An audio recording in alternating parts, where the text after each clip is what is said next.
अस्सलाम वालेकुम। Hello viewers, Kamran Ehsan एक दफ़ा फिर आपसे मुखातिब है। सबसे पहले मैं आपका शुक्रिया अदा करना चाहता हूँ कि आपने मुझे मेरी हौसला अफजाई की है काफ़ी, क्योंकि बहुत सारे लोगों ने सब्सक्राइब किया और लाइक भी किया और कमेंट्स भी अपने दिए।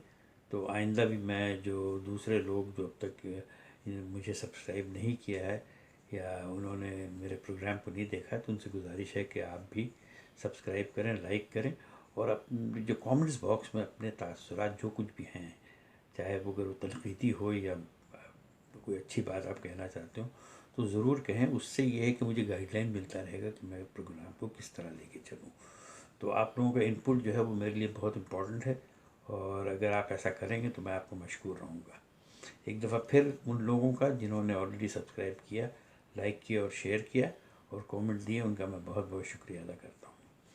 अच्छा, पिछली दफ़ा जो प्रोग्राम मैंने किया था उसमें मैंने आपको बंगाल की अहमियत बताई थी उस दौर की, कि भाई ख़ास करके ढाका, इसलिए कि वहाँ के जो मलमल ट्रेड था और उस की वजह से ख़ासा रेवेन्यू के एतबार से काफ़ी पैसा जनरेट करता था और बंगाल ब्रिटिश दौर में वन ऑफ द वेल्थिएस्ट जिसको कहते हैं प्रोविंस समझा जाता था।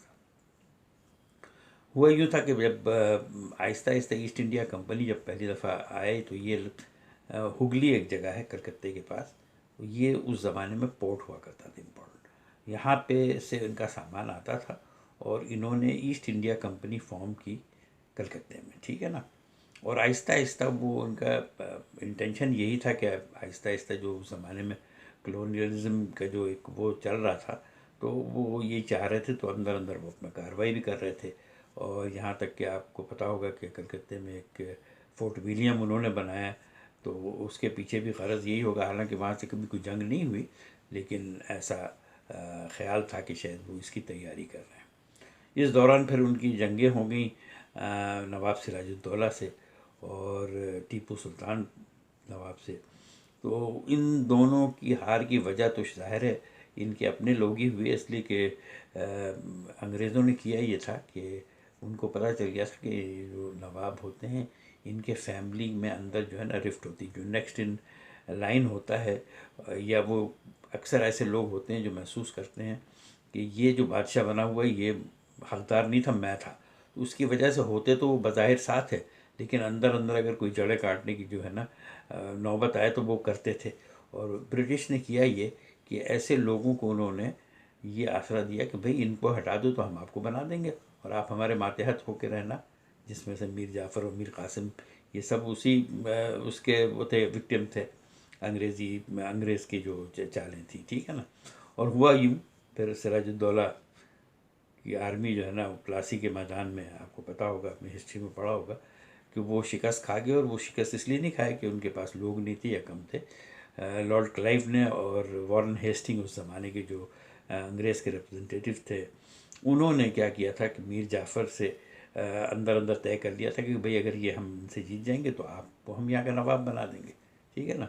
और वही हुआ, उन्होंने उनको बना तो दिया, लेकिन इस मतलब चक्कर में उन्होंने आहिस्ता आहिस्ता पूरी तरह से काबिज हो गए। और एक वक्त ऐसा आ गया कि उन्होंने क्योंकि सिराजुद्दौला के दौर में सिराजुद्दौला जो है ये नवाब थे बंगाल, बिहार और उड़ीसा के, और इनका दारुल खिलाफा है मुर्शिदाबाद था। तो इन्होंने क्या किया कि मुर्शिदाबाद से वो ले आए उसको कलकत्ते, और कलकत्ते लाने के बाद कलकत्ता जो शहर था इसको इन्होंने अपने तर्ज में से बनाना शुरू किया। और एक वक्त ऐसा आ गया कि ये एक दूसरा शहर था, लंदन के बाद ये ब्रिटिश एम्पायर का दूसरा मोस्ट इम्पॉर्टेंट सिटी हो गया था। और हद तो ये है कि मौसम इसलिए कि दिसंबर के महीने में कलकत्ते या बंगाल में बेहतर होता बनस्बत उस ज़माने के इंग्लैंड की, जो है बहुत ज़्यादा ठंड होती थी। तो वहाँ से बाद औक़ात वो जो अंग्रेज़ हैं क्रिसमस मनाने के लिए कलकत्ते आते थे। और ये मतलब 1858 से लेकर 1911 तक ये कैपिटल रहा है ब्रिटिश राज का, ठीक है ना। और साथ में उन्होंने अपने एंटरटेनमेंट के लिए, आपको सुन के हैरत होगी कि कलकत्ते में उन्होंने एक होटल बनाया था, जो पहला होटल था जिसमें कि पूरी तरह से बिजली जिसके अंदर मौजूद थी। वो था ग्रेट ईस्टर्न होटल, जिसको उन्होंने ज्वेल ऑफ द ईस्ट का भी खिताब दिया हुआ था। तो इस तरह जनाब कलकत्ता जो है जब बना, तो आप यकीन जाने कि इन्होंने जो तर्ज रखा था उसको बनाने का, वो बिल्कुल उसमें अगर आज भी आप देखोगे उनकी पुरानी इमारतों को, तो बिल्कुल लंदन के तर्ज पे बना हुआ है। और जो उसके जो सामने की जिसको फसाड कहते हैं ना, तो वो सारे का सारा जो है ना, पुरानी जितनी जो कलकत्ते की बिल्डिंग है, उसको आपको बहुत ज़्यादा मुशाबहा जो है ना लंदन की जो बिल्डिंगें हैं उनसे मिलेंगी आपको। और यूँ कलकत्ता जो है वो बहुत खासा अच्छा खासा एक यानी वाइब्रेंट सिटी हो गया। और पूरे हिंदुस्तान से जगह जगह से, इसलिए कि बिज़नेस सेंटर इतना बड़ा हो गया था, हब हो गया था। तो आप यकीन पूरे यूरोप यूपी से, है ना, हैदराबाद से या मद्रास से, जगह जगह से जितने भी बड़े बड़े इलाके थे हिंदुस्तान के, सबसे वो निकल करके लोग कलकत्ते आए कारोबार के सिलसिले में, ठीक है ना। और यूँ ही आप देखेंगे कलकत्ते की जो आबादी है बड़ी मिक्स आबादी है, ठीक है ना, इसमें हर किस्म के लोग हैं। और कलकत्ते की और भी अहमियत बहुत सारी है कि क्वीन विक्टोरिया का ज़माना था, तो क्वीन विक्टोरिया के ताजपोशी के ज़माने के लिए उनके उनकी याद से एक मंसूब किया, एक उन्होंने बनाया था विक्टोरिया मेमोरियल, जो आज भी एक बहुत बड़ा लैंडमार्क है कलकत्ते का। तो इस तरह की चीज़ें बहुत सारी हैं कलकत्ते में। और इसके अलावा भी बहुत सारी अहमियत हैं। आज मैंने कोशिश ये की है कि अब से प्रोग्राम को मैं बहुत ज़्यादा तवील नहीं करूँगा, क्योंकि होता ही है कि लोग जब चेक करते हैं और देखते हैं कि ड्यूरेशन ज़्यादा है, तो सोचते हैं कि यार इस वक्त मेरे पास इतना टाइम नहीं होगा, तो वो कोशिश कर करके कि भाई कोई शॉर्टर प्रोग्राम होता है तो देखते। तो मुझे कई लोगों ने मशवरा दिया कि आप अपने प्रोग्राम को जो है ना छोटे छोटे एपिसोड्स बनाएं, और उसमें तो मैंने आपको यहाँ तक जो आज बताया है, इसका मकसद ये था कि आपकी क्यूरियोसिटी को अराउज़ करना, ताकि मैं अगली दफ़ा फिर जो इस सिलसिले का दूसरा प्रोग्राम शुरू करूँगा, उसमें मैं आपको और तफसील से इसके बारे में बात बताऊँगा। आज मैंने अपना तर्ज जो है मुख्तलिफ रखा। पहले ये होता था कि मैं पहले आपसे मुखातिब होता था और फिर बांग्लादेशी देखने वालों से।